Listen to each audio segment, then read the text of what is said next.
হেই WhatsApp কাছের মানুষজন সবাই কেমন আছেন? আশা করি সবাই ভালো আছেন।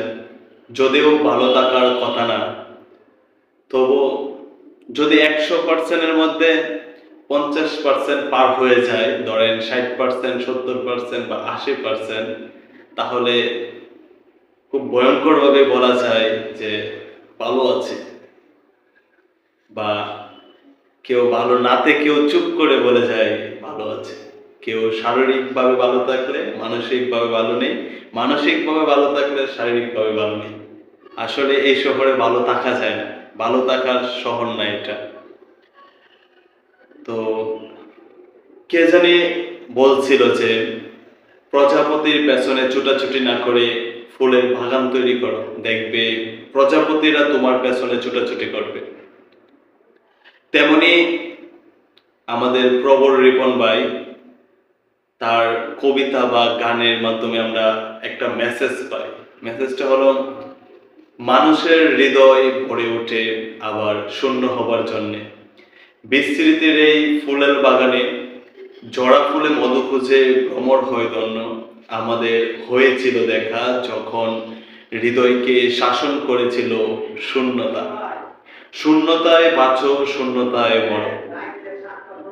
তো যে পাখি গড় বুঝে না তাকে আটকে রাখা যায় না। পাখিরা আসলে স্বাধীন চেতা, তারা স্বাধীনতা চায়, তারা মুক্তি চায়। তো যে পাখিটা আপনার আটকে রাখতে পারবেন না, যে পাখিটা চলে যেতে চায় তাকে চলে যেতে দেন। আর ওই যে পাখিটা চলে যাবার পর নিজেকে এত অপচয় করার কোনো প্রয়োজন নেই। আমাদের মার্জুক দাদা তো বলে গেছে যে আমরা জীবন যাপন করি না, উদযাপন করি। তো জীবনটাকে উদযাপন করেন। পাখি চলে গেছে দেইখা আপনার হ্যান ত্যান অনেক কিছু এই যে হাবিজাবি করতে হইব, মানে মাদক দ্রব্য বা নেশা পানি করতে হইব, টোটালি রং ব্রো।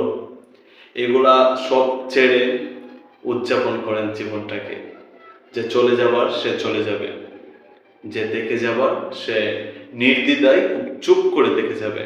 সে কখনো আপনাকে এইটা বলবে না, ওইটা বলবে না, কোনো কারণ দেখাবে না, সে চুপ করে দেখে যাবে। আর যে চলে যেতে চায় সে অনেকগুলা কারণ দেখিয়ে হলেও আপনার কাছ থেকে দূরে সরে যাবে। তো সবার উদ্দেশ্যে আমার একটা কথাই, যে ওই পাখিটার জন্য জীবনকে অপচয় করবেন না, আত্মার অপচয় করবেন না। আগে আত্মাকে চিনেন, আর এর আগে আত্মাকে অপচয় করবেন না। তো সবাই ভালো থাকবেন, সবার জন্য দোয়া রইল।